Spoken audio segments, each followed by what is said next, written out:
Bonjour, nous sommes heureux d'être avec vous pour cette série dans le sanctuaire. L'étude précédente, nous avons posé le vêtement du souverain sacrificateur ainsi que des prêtres. Et là maintenant, nous allons regarder leur histoire sous Zorobabel, mais avant sous Salomon, au temps de David, de Salomon, ensuite après la déportation, et jusqu'à Hérode, jusqu'à la destruction du temple en l'an 70. Avant de commencer l'étude, prosternons-nous pour la prière. Notre Seigneur, notre Dieu, nous voulons te remercier encore une fois pour cette occasion que tu nous donnes d'étudier ces sujets. Nous te remercions pour la technique, nous te remercions pour tout ce qui est fait et de nous aider à grandir dans ta connaissance. Reste avec tous les internautes, tous ceux qui étudient, qui vont regarder ces vidéos et qui puissent prendre plaisir à comprendre le fonctionnement des prêtres depuis Moïse jusqu'à la destruction du temple et ce que tu attends de nous aujourd'hui. Béni sois-tu, c'est au nom de Jésus que nous t'avons prié. Amen. Dans l'étude précédente, donc nous avons vu les sacrificateurs, notamment le vêtement du grand sacrificateur à la personne d'Aaron. Les années sont passées, Aaron est mort, Éléazar a pris la suite, ensuite Phinéas, et nous arrivons à Élie, le grand prêtre. Et quand nous regardons dans la généalogie, nous allons voir que Élie ne vient pas de la lignée d'Éléazar, mais d'Ithamar. Et nous allons regarder qu'est-ce qui va se passer avec Élie. Allons ensemble dans 1 Samuel 2, à partir du verset 27. Un homme de Dieu vint auprès d'Élie et lui dit, « Ainsi parle l'Éternel. Ne me suis-je pas révélé à la maison de ton père lorsqu'ils étaient en Égypte, dans la maison de Pharaon? Je l'ai choisi parmi toutes les tribus d'Israël pour être à mon service dans le sacerdoce, pour monter à mon autel, pour brûler le parfum, pour porter les fautes devant moi. Et j'ai donné à la maison de ton père tous les sacrifices consumés par le feu et offerts par les enfants d'Israël. Pourquoi foulez-vous aux pieds mes sacrifices et mes offrandes que j'ai ordonné de faire dans ma demeure? Et d'où vient que tu honores tes fils plus que moi, afin de vous engraisser des prémices de toutes les offrandes d'Israël, mon peuple? Continue, verset 30. C'est pourquoi, voici ce que dit l'Éternel, le Dieu d'Israël. J'avais déclaré que ta maison et la maison de ton père marcheraient devant moi à perpétuité. Et maintenant, dit l'Éternel, loin de moi. Car j'honorerai celui qui m'honore, mais ceux qui me méprisent seront méprisés. Voici le temps arrive où je retrancherai ton bras et le bras de la maison de ton père, en sorte qu'il n'y aura plus de vieillards dans ta maison. Tu verras un adversaire dans ma demeure, tandis qu'Israël sera comblé de bien par l'Éternel. Et il n'y aura plus jamais de vieillards dans ta maison. Je laisserai subsister auprès de mon autel l'un des tiens, afin de consumer tes yeux et d'attrister ton âme. Mais tous ceux de ta maison mourront dans la force de l'âge. Voilà une prophétie qui va être donnée à Élie. Élie vient de la lignée d'Ithamar. Et le prophète dit à Élie, mais suite à ton mauvais comportement et ce que tu permets ou acceptes que tes fils fassent, mais bientôt il n'y aura plus de souverain sacrificateur de ta famille. Et nous allons voir à quel moment que cette prophétie va se réaliser. Alors, on avait déjà noté que Aaron avait eu 4 fils, Nadab, Abihu, Éléazar, Ithamar.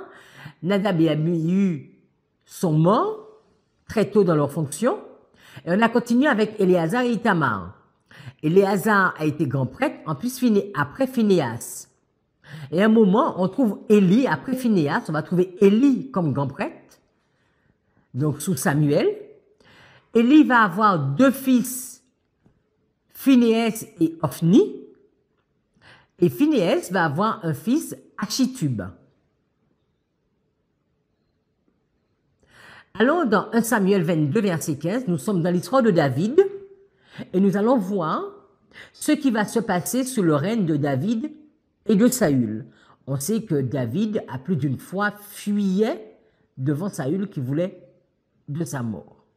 1 Samuel 22, verset 15. Est-ce aujourd'hui que j'ai commencé à consulter Dieu pour lui? Loin de moi. Que le roi ne mette rien à la charge de son serviteur, ni de personne de la maison de mon père, car ton serviteur ne connaît de tout ceci aucune chose, petite ou grande. Le roi dit, tu mourras, Achimélec, toi et toute la maison de ton père. Et le roi dit aux coureurs qui se tenaient près de lui, tournez-vous et mettez à mort les sacrificateurs de l'Éternel. Car ils sont d'accord avec David. Ils ont bien su qu'il s'enfuyait. Et ils ne m'ont point averti. Mais les serviteurs du roi ne voulurent pas avancer la main pour frapper les sacrificateurs de l'Éternel.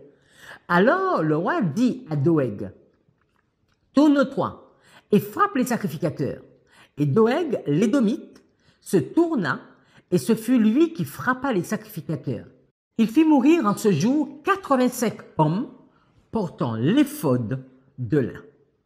Donc nous sommes dans l'histoire où Achimélec, où précisément Saül va tuer les sacrificateurs. Les sacrificateurs parce que ils n'ont pas livré David. Et continuons le texte, nous allons voir la suite. Verset 19.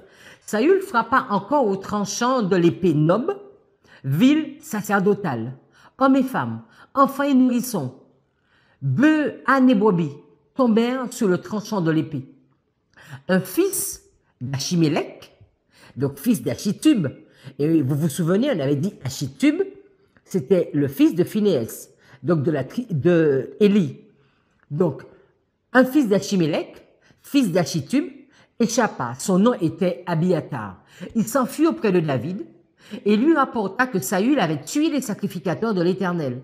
David dit à Abiatar, « J'ai bien pensé ce jour même que Doeg, l'Édomite, se trouvant là, ne manquerait pas d'informer Saül.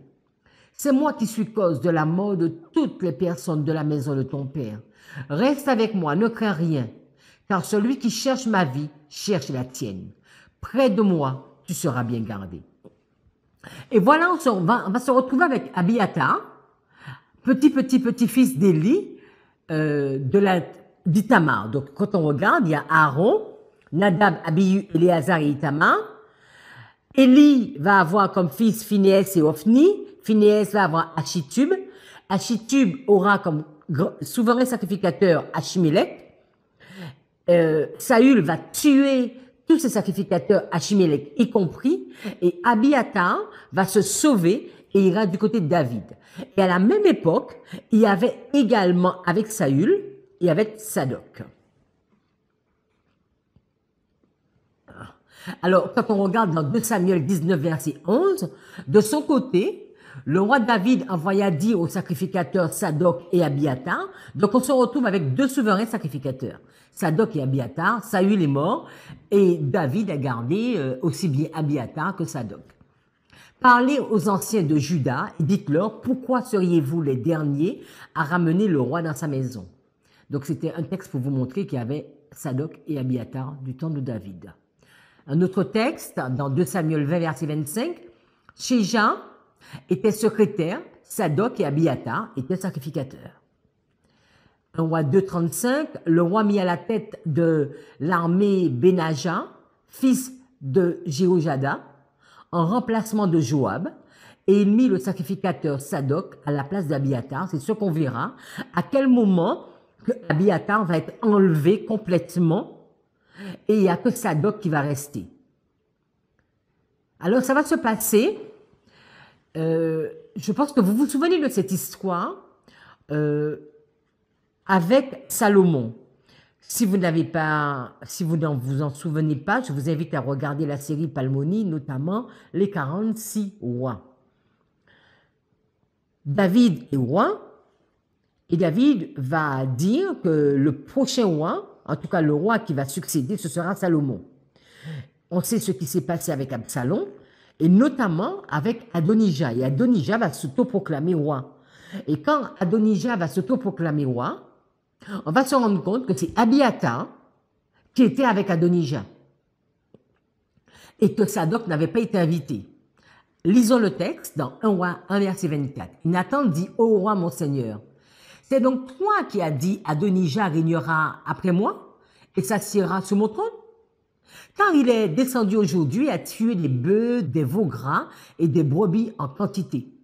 Et il a invité tous les fils du roi, les chefs de l'armée et le sacrificateur Abiathar.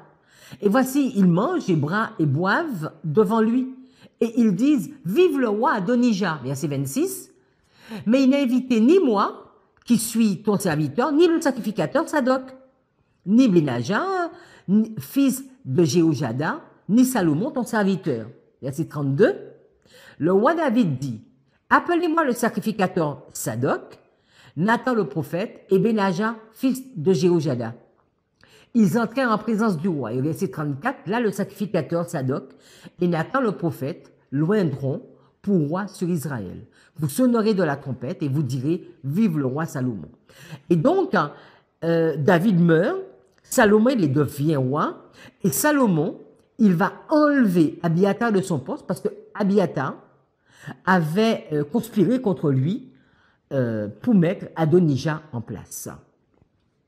Dans roi 2, verset 26, le roi dit ensuite au sacrificateur Abiathar, va-t'en à Anadoth dans tes terres, car tu mérites la mort. Mais je ne te ferai pas mourir aujourd'hui, parce que tu as porté l'arche du Seigneur, l'Éternel, devant David mon père, et parce que tu as eu part à toutes les souffrances de mon père. Ainsi Salomon dépouilla Abiathar de ses fonctions de sacrificateur de l'Éternel. Et la Bible nous dit, afin d'accomplir la parole que l'Éternel avait prononcée sur la maison d'Élie à Silo. Et c'est ainsi que on n'a plus eu de souverain sacrificateur de la famille d'Ithamar. Mais on a continué à avoir des sacrificateurs. On va voir à la suite. Ellen White nous dit que les principaux fauteurs de cette révolte étaient passibles de mort. Abiathar eut la vie sauve à cause de ses fonctions de grand prêtre. Donc il n'était pas juste prêtre, il était grand prêtre. Et de sa fidélité antérieure. Mais il fut destitué de sa charge qui passa à la famille de Sadoc. Joab et Adonijah furent épargnés, mais ils subirent la peine capitale après la mort de David. La sentence qui frappait le fils du roi complétait le quadruple châtiment annoncé par Dieu pour témoigner son horreur du péché commis par le roi d'Israël. Alors maintenant, on va faire un retour en arrière parce qu'en réalité, les classes des sacrificateurs n'ont pas été organisées sous Salomon, mais beaucoup plus sous David. C'était la même chose qu'on avait vu pour les classes des Lévites. C'est David qui va mettre en place cette notion de classe au niveau des sacrificateurs. Allons dans 1 Chronique 24, verset 2. Nadab et Abihu moururent avant leur père, sans avoir de fils. Et Éléazar et Tamar remplirent les fonctions du sacerdoce. David divisa les fils d'Aaron en les classant pour le service qu'ils avaient à faire. Sadoc appartenait aux descendants d'Éléazar et Achimélec aux descendants d'Ithamar, donc Abiathar. Il se trouva parmi les fils d'Éléazar plus de chefs que parmi les fils d'Ithamar, et on en fit la division. Les fils d'Éléazar avaient 16 chefs de maison paternelle et les fils d'Ithamar, 8 chefs de maison paternelle. Donc 16 plus 8, 24. Et c'est ainsi qu'on va se trouver avec les 24 classes des sacrificateurs. Verset 6. Shemaïja, fils de Nethanéel, le secrétaire de la tribu de Lévi, les inscrivit devant le roi et les princes devant Sadoc, le sacrificateur, et Achimélec, fils d'Abiathar, et devant les chefs des maisons paternelles des sacrificateurs. Donc, c'est Abiathar qui est le fils d'Achimélec, hein, et des Lévites. On tira au sort une maison paternelle pour Éléazar et on en tira une autre pour Ithamar. Et voilà la classe, voilà les 24 classes. Donc, vous allez voir que j'ai mis le C8 à Bija parce qu'on va voir cette classe sous Hérode. Donc, il y avait les 24 classes. D'accord? Et là, ce sont les classes des sacrificateurs.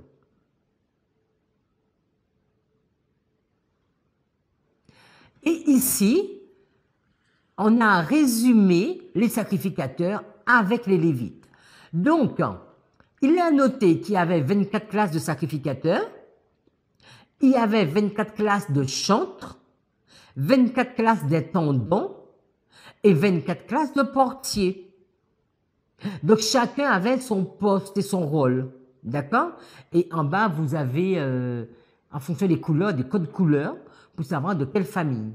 Donc, il y avait ceux qui étaient sacrificateurs, il y en avait d'autres parmi les Lévites qui étaient chantres, il y en a d'autres qui étaient intendants, d'autres qui étaient portiers, et d'autres qui servaient, qui aidaient les sacrificateurs ou encore les prêtres. Alors, regardons ce qui va se passer lors de la dédicace du temple. Nous sommes sous Salomon. Au moment où les sacrificateurs sortirent du lieu saint, quand tous les sacrificateurs présents s'étaient sanctifiés sans observer l'ordre des classes, c'est-à-dire que tout le monde est présent, peu importe de quelle classe, et tous les Lévites qui étaient chantres, d'Azaph, Éman, Jéduthun, leurs fils et leurs frères, revêtus de byssus, se tenaient à l'orient de l'autel avec les cymbales, des luttes et des harpes, et avaient auprès d'eux 120 sacrificateurs sonnant des trompettes. Donc 12 classes, 120 sacrificateurs, et cela nous fait penser également aux 120 pains qui se trouvaient dans le lieu saint, parce que nous sommes dans le temple de Salomon, et il y avait 10 tables, on l'a déjà vu, de pains de proposition, et sous chaque table, il y avait 12 pains, donc les 120 pains. Lorsque ceux qui sonnaient des trompettes et ceux qui chantaient, s'unissant de même accord pour célébrer et pour louer l'Éternel, firent retentir les trompettes, les cymbales et les autres instruments, et célébrèrent l'Éternel par ses paroles, car il est bon, car sa miséricorde durera toujours. En ce moment, la maison de l'Éternel fut remplie de nuées. Donc c'est lors de la dédicace du temple de Salomon. Et ici, c'est pour voir qu'il y avait 120 sacrificateurs pour ces 24 classes. On avait vu qu'il y avait 38 000 Lévites, vous vous souvenez? Et il y avait beaucoup moins de sacrificateurs, ça peut se comprendre. Alors, si on regarde, on résume un peu, donc on a vu qu'il y avait Aaron, Éléazar, Phinéas. Après, on a eu Élie qui venait d'Ithamar. Alors, quand c'est Éléazar, c'est point E et point I, c'est Ithamar. Donc, Sadok vient d'Éléazar, Achimélec vient d'Ithamar. Sous Salomon, on avait Abiathar qui venait d'Ithamar et Sadok qui venait d'Éléazar. Et après, donc comme la prophétie avait été dite, ce sera d'Éléazar. Donc là, ce sont les grands sacrificateurs, hein, pas les prêtres, mais les grands sacrificateurs.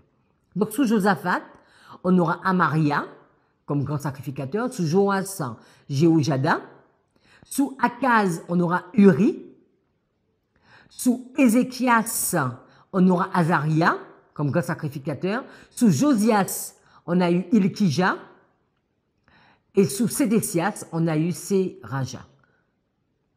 Donc, les sacrificateurs jusqu'à la déportation de Juda.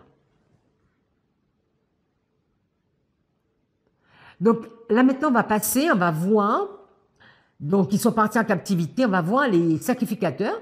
On avait vu les Lévites, l'appel qui avait été fait et que les Lévites étaient revenus. On a vu les difficultés, il y a des moments où les Lévites n'étaient pas avec Esdras.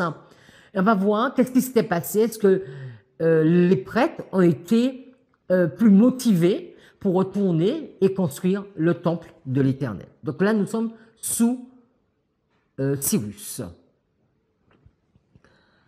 Esdras 1er verset 1, la première année de Cyrus, roi de Perse, afin que s'accomplisse la parole de l'Éternel, prononcée par la bouche de Jérémie. L'Éternel réveilla l'esprit de Cyrus, roi de Perse, qui fit faire de vive voix et par écrit cette publication dans tout son royaume.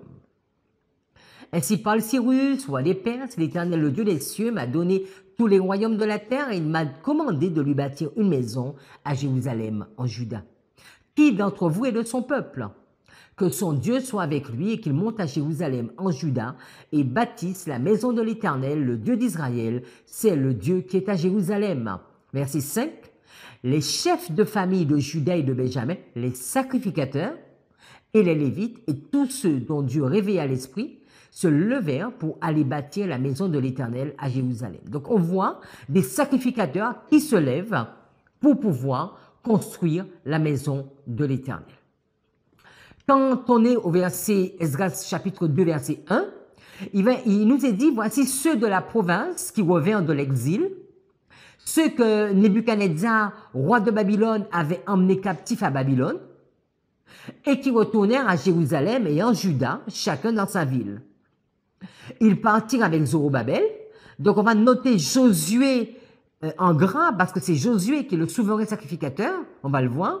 Donc, ils vont partir avec Zorobabel, Josué, Néhémie, Seraja, Rélaja, Mardoché, Bilchan, Mispa, Bigvai, Réoum, Baana, nombre des hommes du peuple d'Israël. Et verset 36 va nous dire, les sacrificateurs, donc les fils de Jédaïja, de la maison de Josué, il y en avait 973. Les fils d'Imer, 1072, et les fils de Pachur, 1247. Les fils de Harim, 1017. Donc quand on fait le calcul, on trouve en tout cas parmi les sacrificateurs un nombre vraiment énorme, 4289 qui vont retourner. Et vous vous souvenez qu'on avait vu qu'il n'y en avait que 340 lévites qui étaient revenus, mais il y avait beaucoup de sacrificateurs.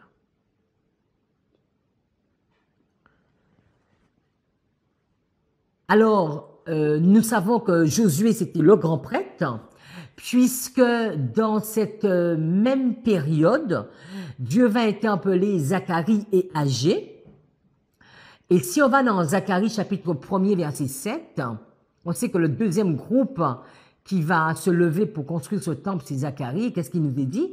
Le 24e jour du 11e mois, qui est le mois de Sheba, la seconde année de Darius, donc on n'est plus sous Cyrus mais sous Darius. La parole de l'Éternel fut adressée à Zacharie, fils de Béréchia, fils d'Iddo, le prophète, en ces mots. Et si on va au chapitre 3, un texte qu'on connaît beaucoup, qu'est-ce qu'il va nous dire? Il me fit voir Josué, le souverain sacrificateur, debout devant l'ange de l'Éternel et Satan qui se tenait à sa droite pour l'accuser.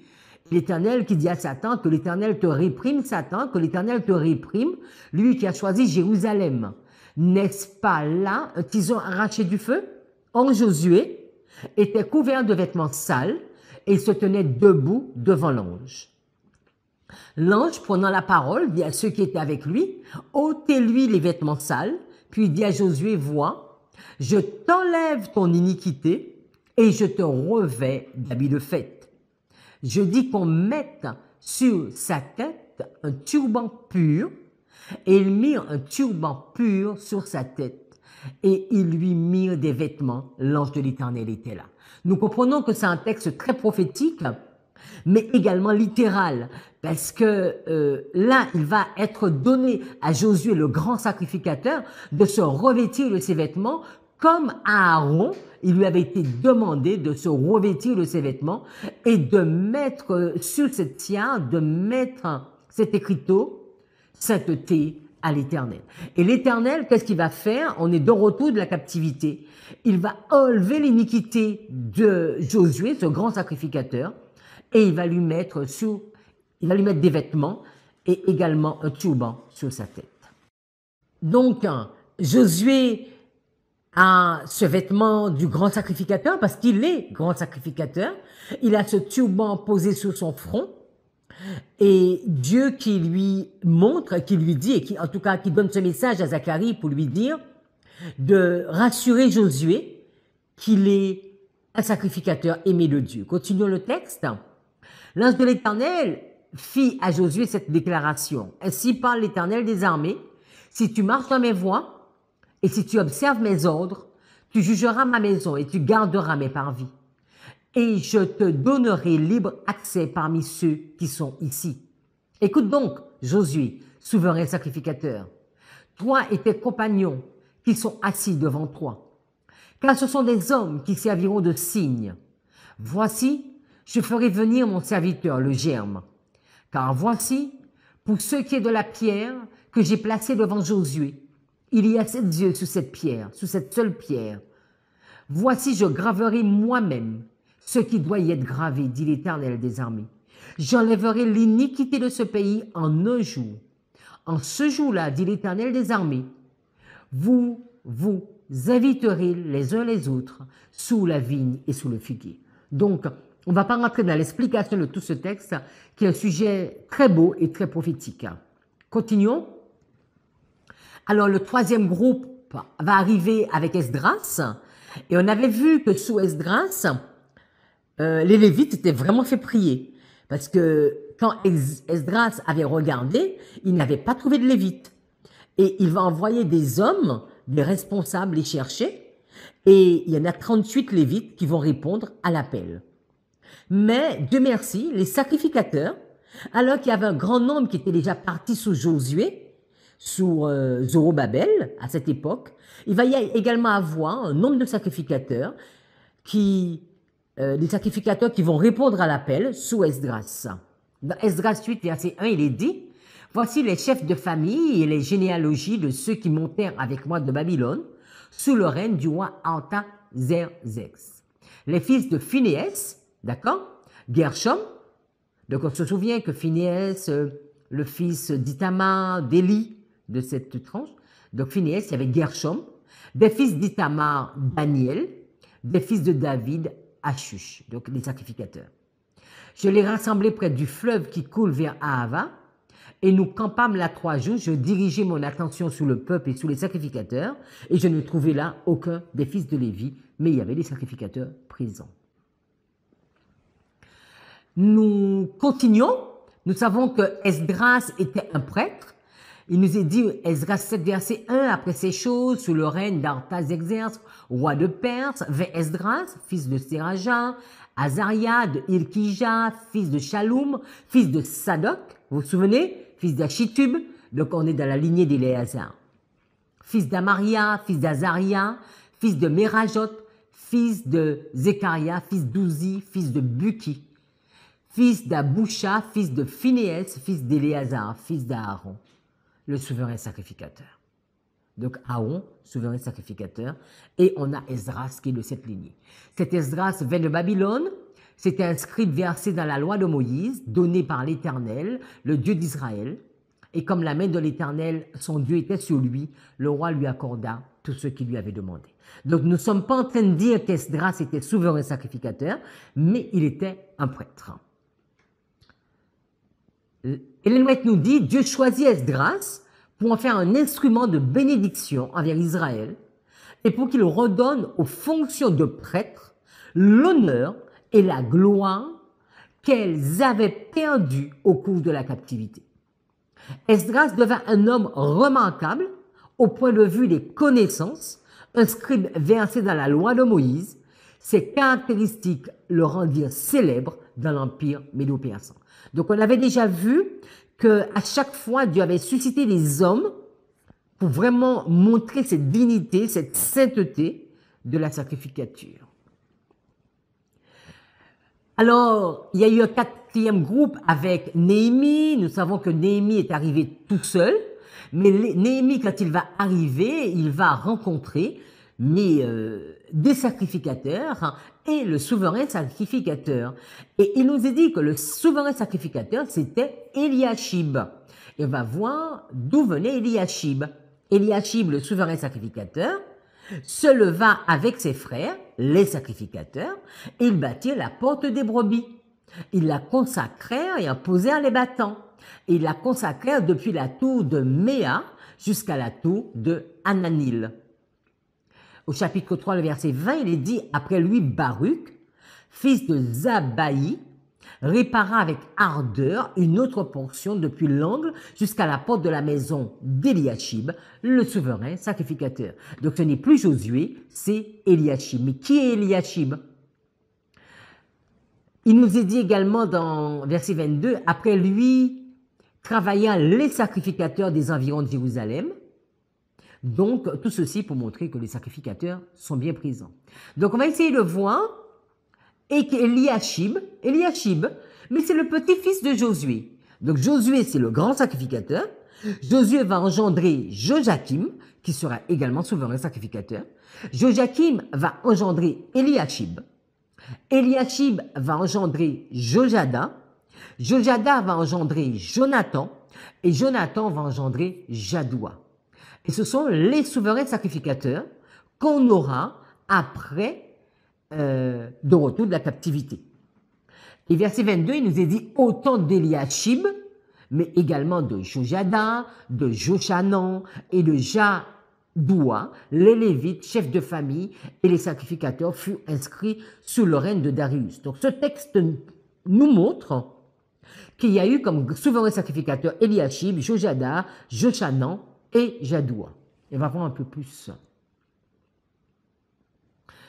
Quand nous regardons sur Internet, notamment sur Wikipédia et d'autres sites, il nous est dit qu'une succession basée sur uniquement les 6 grands prêtres du livre de Néhémie et de Flavius Joseph conduit à la chronologie suivante. Donc, les 6 de Néhémie, revenons, c'est ceux-là. Josué 1, Joachim 2, Eliashib 3, Jojada 4, Jonathan 5 et Jadoua. Et donc, ils nous disent que ce sont ces 6-là. Alors, on nous dit que Josué était vers l'an moins 520, donc de retour des exilés. Après, Joachim, son fils, on le trouve sous Darius, en moins 455. Eliashib, entre 455 et 425, sous Artaxerxès Ier. Yoyada, 425-410, sous Darius. Yohanan, sous Artaxerxès II, et Yadoua, de 370 à 323, sous Darius III. Alors, selon ce que Flavius nous dit et par rapport à ce qu'on trouve, on se rend compte que sous Néhémie, mais cette notion de sacrificateur, de souverain sacrificateur, a été respectée. Et on voit bien qu'ils sont passés de père en fils. Donc, ça a été bien respecté. On va voir qu'est-ce qui s'est passé après. Donc, Esdras 6, verset 16 nous dit que les enfants d'Israël, les sacrificateurs et les Lévites et le reste des fils de la captivité firent avec joie la dédicace de cette maison de Dieu et ils établirent les sacrificateurs selon leur classe, donc selon l'organisation qui avait été donnée par David. Et les Lévites selon leur division pour le service de Dieu à Jérusalem, comme il est écrit dans le livre de Moïse. Ellen White nous dit que le peuple de Dieu s'était solennellement et publiquement engagé à obéir à la loi divine. Mais lorsque l'influence d'Esdras et de Néhémie cessa de se faire sentir, de nombreux croyants se détournèrent du Seigneur. Néhémie était retourné en Perse. Pendant son absence, le malin s'insinua parmi le peuple, menaçant de corrompre la nation. Non seulement les idolâtres avaient pris pied dans Jérusalem, mais ils avaient encore souillé par leur présence les parvis du temple. En s'alliant à une étrangère, le prêtre Eliashib, dont on sait que c'est petit-fils de Josué, était devenu le parent de Tobija, qu'on a déjà vu, l'ennemi le plus farouche d'Israël. Cette union avec une païenne eut comme conséquence de ménager à Tobija un appartement qui avait accès au temple. Appartement utilisé jusqu'alors comme dépôt pour les dîmes et les offrandes. Et on avait vu que c'était une apostasie que ça avait emmené au sein du temple. Donc là, on voit le grand sacrificateur, Eliashib, qui va donner un mauvais exemple. Alors, qu'est-ce qui va se passer? Il nous est dit qu'après l'exil, La succession semble s'être faite, donc ce qu'on a vu avec Josué au départ, en ligne directe du père au fils. C'est ce qu'on a vu avec Josué et avec 5 générations plus tard. Mais par la suite, les autorités civiles usurpèrent ce droit de nomination. Et Antiochus IV, Épiphane, par exemple, déposa Onias III en faveur de Jason, puis de Ménélas. Et là maintenant, on va commencer à se rendre compte depuis Antiochus, mais toute cette prêtrise, tout ce qui avait été donné et demandé ne va plus du tout être respecté. Ça a été respecté sous Moïse, ça a été respecté sous Salomon. Alors on pourrait se dire, oui, mais Salomon, il avait enlevé Abiathar. Mais on a bien vu que c'était par rapport à une prophétie qui avait été faite sous Élie, que comme quoi que les grands sacrificateurs ne sortiront pas de sa lignée. Et on a vu que même de retour de la captivité, Josué, et sous 5 générations, ça a été respecté. Mais maintenant, tous ces hommes sont morts, et des païens sont arrivés, et donc du coup, ceci ne sera plus respecté. Et maintenant, nous allons dans le temple d'Hérode et voir comment ça a continué.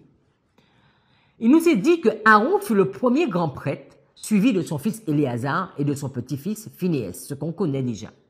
Les fils succédèrent au père jusqu'à ce qu'Élie, de la lignée d'Ithamar, devienne d'une manière ou d'une autre grand prêtre. Donc on ne sait pas comment c'est arrivé. La famille d'Élie a exercé le sacerdoce relativement peu de temps. Le roi Salomon a destitué Abiathar, le dernier des grands prêtres, Ithamarite, et a installé à sa place Sadoc, premier descendant d'Éléazar. Donc on a vu le pourquoi. Cette lignée s'est poursuivie sans interruption pendant la captivité et les premières années de retour, comme on a vu avec Josué et ses descendants. Joseph affirme qu'Antiochus IV, Épiphane, fut le premier monarque non israélite à destituer un grand prêtre. Pendant la période du Second Temple, le grand prêtre exerça souvent la charge de président du Sanhédrin. Vous savez que quand on est sous Christ, on va beaucoup nous parler du Sanhédrin avec les Sadducéens et les pharisiens. Et on va essayer de comprendre d'où venait le Sanhédrin et qui composait le Sanhédrin. Et il nous est dit que pendant la période du Second Temple, le grand prêtre exerça souvent la charge de président du Sanhédrin. Donc c'était le grand chef, le grand prêtre, le souverain sacrificateur, qui était président du Sanhédrin. Et son rôle déclina avec l'occupation romaine à partir de 63 avant Jésus-Christ. Puis la fonction de grand prêtre disparut avec la destruction du Second Temple. On estime que la période du Premier Temple, alors écoutez ça bien, hein, on estime que la période du Premier Temple compta 18 grands prêtres. Donc, c'est-à-dire sur toute la période de Salomon. Alors que celle du Second Temple, environ 60. Donc, on pourrait même penser que ces 18 temples ces 18 grands prêtres peuvent aller jusqu'à Josué. Alors qu'on nous dit que sous le Second Temple, on se retrouve avec plus de 3 fois plus de grands prêtres dans un laps de temps beaucoup plus court. Donc, n'oublions pas, ce qui avait été noté, c'est que les grands prêtres, ils gardaient leur fonction jusqu'à leur mort. Mais on se rend compte que très bien, avec Antiochus IV et jusqu'à la destruction du temple de Jérusalem en l'an 70, mais ceci n'a pas été respecté, parce qu'on n'aurait pas pu avoir autant de grands prêtres dans un laps de temps aussi court. Allons dans Luc, chapitre 1, verset 5. Du temps d'Hérode, roi de Judée, il y avait un sacrificateur nommé Zacharie, de la classe d'Abia. Donc on voit, nous sommes toujours sur la notion des 24 classes. Et la classe d'Abia, c'était la 8e classe. Donc on voit que même au temps d'Hérode, la notion de classe était respectée. Sa femme était d'entre les fils d'Aaron et s'appelait Élisabeth. Tous deux étaient justes devant Dieu, observant une manière irréprochable tous les commandements et toutes les ordonnances du Seigneur. Ils n'avaient point d'enfants parce qu'Élisabeth était stérile et ils étaient l'un et l'autre avancés en âge. Or, pendant qu'il s'acquittait de ses fonctions devant Dieu selon le tour de sa classe, la 8e classe, il est un prêtre, il fut appelé par le sort, d'après la règle du sacerdoce, à entrer dans le temple du Seigneur pour offrir le parfum. Toute la multitude du peuple était dehors en prière à l'heure du parfum, cette histoire que nous connaissons. Alors, ici, vous voyez la 8e classe, Abijah. Donc, c'est cette classe où Zacharie, le père de Jean-Baptiste, faisait partie. Donc, la notion des classes était respectée. Alors, on va essayer de voir c'est qui étaient qui les Sadducéens. Donc, les envoyés des pharisiens avaient été rejoints par des représentants des Sadducéens, riches et dominateurs. Ces Sadducéens sceptiques étaient le parti des prêtres. Donc, quand on nous parle des Sadducéens au temps de Jésus, mais c'était les prêtres. Ils constituaient l'aristocratie de la nation. Les deux sectes entretenaient une inimitié mortelle. On sait que c'est les Sadducéens et les pharisiens. Les Sadducéens recherchaient la faveur de la puissance dominante afin de maintenir leur propre position et leur autorité. Les pharisiens impatients de secouer le joug conquérant fomentaient la haine populaire contre les Romains. Pharisiens et Sadducéens s'unirent pourtant contre le Christ. Le semblable cherche son semblable et le mal, où qu'il se trouve, se ligue avec le mal pour détruire le bien. Donc on sait que le Sanhédrin était composé de responsables, de Sadducéens, de pharisiens, de prêtres et de différentes familles. Et là maintenant, on nous dit, alors qu'est-ce qu'on retient? Que souvent le président du Sanhédrin, c'était le souverain sacrificateur, et que la classe des Sadducéens était composée de prêtres. On n'a pas la même information pour la classe des pharisiens. Toujours sur les Sadducéens, les pharisiens avaient une grande aversion contre les Sadducéens, parce qu'ils ne pouvaient point l'emporter sur eux en raisonnement. Les discussions qui s'élevaient entre les deux partis dégénéraient toujours en violentes disputes et ne faisaient qu'augmenter leur mésintelligence. Or, beaucoup de Sadducéens, qui ne vivaient que pour cette vie, étaient riches et très influents. Ils étaient par conséquent éligibles à l'office de souverain sacrificateur, sous la condition expresse de ne point mettre en avant leurs croyances incrédules. Donc, ils ne croyaient pas forcément, mais comme ils étaient les plus riches et les plus influents, c'est souvent eux qu'on trouvait comme prêtres et comme souverains sacrificateurs. Donc, on voit déjà très bien la spiritualité qui existait parmi, au sein du Sanhédrin et parmi les prêtres et les Sadducéens, le grand prêtre et les prêtres qui officiaient au temps de Jésus. Et comme les pharisiens étaient beaucoup plus nombreux, les Sadducéens devaient extérieurement, du moins, admettre leur doctrine lorsqu'ils revêtaient l'office de sacrificateur. Mais le fait même qu'ils étaient éligibles à un tel office donnait une influence à leurs croyances erronées. Alors qu'ils étaient grands sacrificateurs, mais ils avaient des croyances erronées. Si les pharisiens avaient eu une conduite droite, ils auraient pu avoir une bonne influence sur les Sadducéens. Les Sadducéens, à l'époque de la vie de Jésus et pendant la période du Nouveau Testament, les Sadducéens étaient des aristocrates, on l'a déjà dit. La plupart étaient des gens fortunés et qui occupaient des fonctions élevées, y compris celles de prêtres et de sacrificateurs. Ils occupaient aussi la majorité des 70 sièges du Conseil suprême, appelé le Sanhédrin, parce que le Sanhédrin était composé de 70 sièges. Et la majorité de ces sièges étaient occupés par les Sadducéens, des incrédules. Ils travaillaient à maintenir la paix en s'alignant sur les décisions de Rome. Israël était à cette époque sous le joug romain. Et il semblait plus concerné par la politique que la religion. Comme ils étaient conciliants avec Rome et faisaient partie de la haute société, ils n'avaient que peu ou pas d'affinité avec les gens ordinaires, ce qui rendait leur rapport difficile avec eux. Et les gens de la rue ne les tenaient pas non plus en haute estime. Les gens ordinaires avaient plus d'affinité avec ceux d'entre les rangs des pharisiens.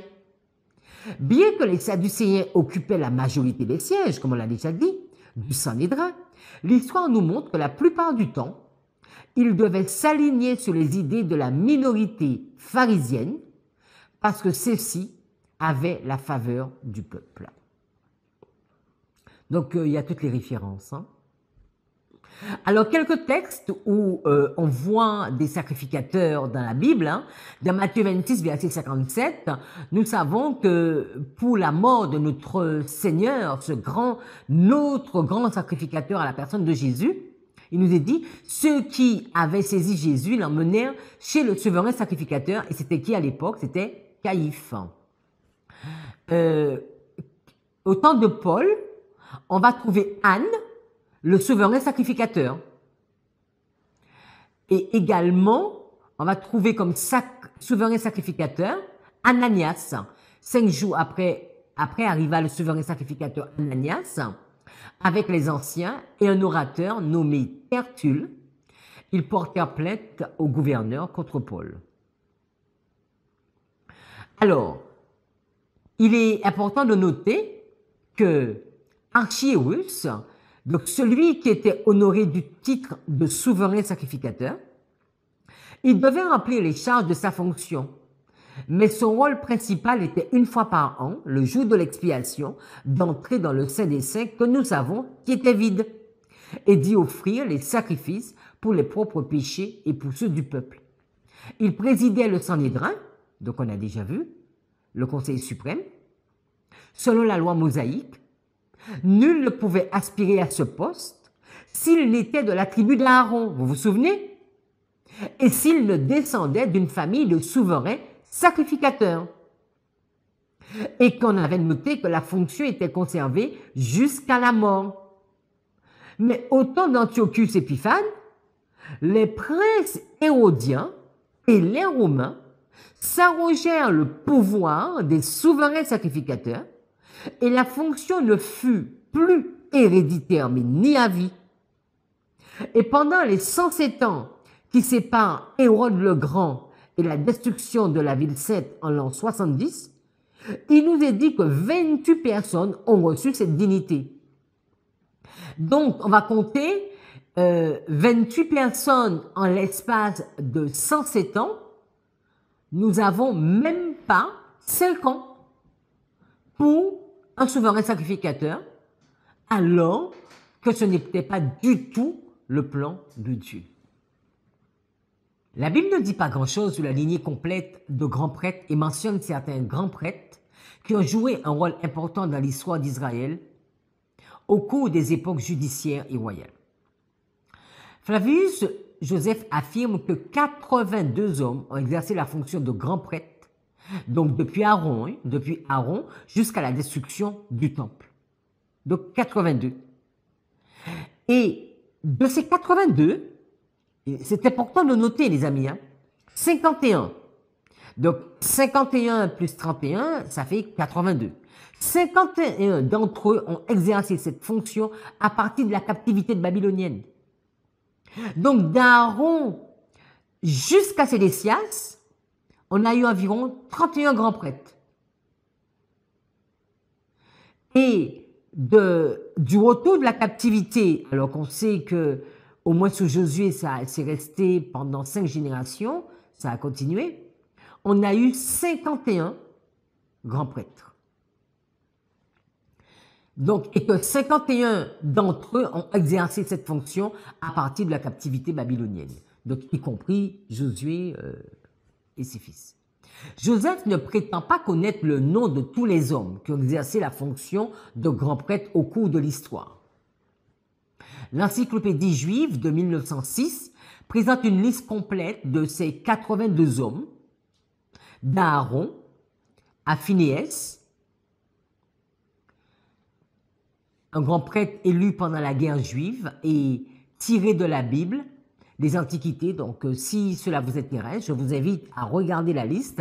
Vous avez la liste des grands prêtres. Alors, nous arrivons à la fin de notre étude et nous allons faire des commentaires et notamment, vous voyez la map, la carte mentale sous vos yeux. Cette carte mentale nous montre les souverains sacrificateurs et leurs fonctions. Donc, on a vu autant de Moïse et autant de Salomon. Alors, si nous notons que Moïse, qu'ils ont traversé la mer Rouge dans les années 1530, je ne suis pas vraiment exact sur l'année, dans la période, et qui sont partis en captivité dans les années 786, donc on va se dire environ sur 900 ans, entre 900 ans, 1000 ans, il nous est dit qu'il y a eu 31 sacrificateurs. C'est-à-dire qu'un sacrificateur officiait pendant une durée environ de 30-32 ans. Alors que de retour de captivité, nous sommes dans les années moins 520 jusqu'à la destruction du temple en l'an 70, nous sommes environ sur 600 ans. Vous comprenez bien que je ne suis pas exact dans les chiffres. Et là, nous avons 51 sacrificateurs pour une moyenne environ de 10 ans, 10-11 ans. Donc on voit que nous ne sommes plus du tout dans la même vision, d'accord? Et souvent, cette étude nous a montré que le plan que Dieu avait pour le sanctuaire, ce n'est pas du tout ce qui se passait sous Hérode. Et nous comprenons vraiment mieux quand Jésus vient et qu'il a voulu purifier tout ceci à 2 reprises, mais que ce peuple n'a rien voulu et qu'il a dit, bon, mais votre maison vous sera laissée déserte. Donc nous avons vu que même après la captivité, quand Cyrus a demandé de se lever, il y a vraiment des hommes, des femmes, des enfants qui se sont levés avec cette vision, notamment Josué le grand prêtre, et Dieu qui va faire cette prophétie, encourager Josué à lui dire que tes péchés sont pardonnés, que Dieu met Josué dans cette fonction, et on va voir que Josué a transmis cette information à ses enfants, parce que pendant 5 générations, on va trouver les fils de Josué qui vont continuer à officier en tant que grand prêtre. Mais à partir d'Antiochus, les choses ont changé. Le Sanhédrin était dirigé par des hommes influents, des hommes pas forcément croyants, en tout cas qui n'avaient pas une vision de ce que Dieu voulait. Les Romains avaient leur part à dire. Les sacrificateurs étaient démis de leurs fonctions en fonction du bon vouloir de certains responsables. Et ce n'était plus du tout la vision de Dieu pour cette sacrificature, ce qu'il avait dit, sainteté à l'Éternel. Nous allons nous arrêter ici pour cette étude et prenons la position de la prière. Notre Seigneur, notre Dieu, nous te remercions parce que tu as toujours eu un plan. Et à cause de ton adversaire, à cause des mauvaises intentions humaines, le plan que tu as voulu nous montrer n'a pas toujours été compris. Et nous voulons te remercier Jésus qui est venu, le grand sacrificateur, celui qui est venu vraiment nous montrer le chemin. Merci d'être venu afin de restaurer, non pas selon l'ordre d'Aaron, mais selon l'ordre de Melchisédek, ce grand sacrificateur qui officie pour nous. Parce que il y avait un plan à travers le sanctuaire, arriver à montrer l'intercession. Et alors que cela a continué pendant des années, mais nous avons vu que depuis Antiochus jusqu'à la destruction du temple, les sacrificateurs n'ont pas été à la hauteur de la mission. Aujourd'hui, tu nous appelles en tant qu'un royaume de sacrificateurs, que nous puissions nous aussi réfléchir. Quel type, comment nous fonctionnons. C'est vrai que nous n'avons pas fait les applications, mais déjà que nous puissions comprendre le littéral et comprendre ce que tu attends de nous. Instruis chaque personne, donne-nous vraiment le désir de regarder cette série, d'étudier cette série sur le sanctuaire, afin de comprendre le plan que tu as pour nous et pourquoi nous avons eu du mal, pourquoi nous avons du mal à comprendre le sanctuaire. Parce que c'est vrai que quand les années sont passées, toute la beauté de ce que tu voulais n'a pas été transmise. Mais merci, parce que Jésus est venu en son temps afin de restaurer tout ceci. Béni sois-tu. Louange à ton nom. C'est au nom de Jésus que nous avons prié. Amen.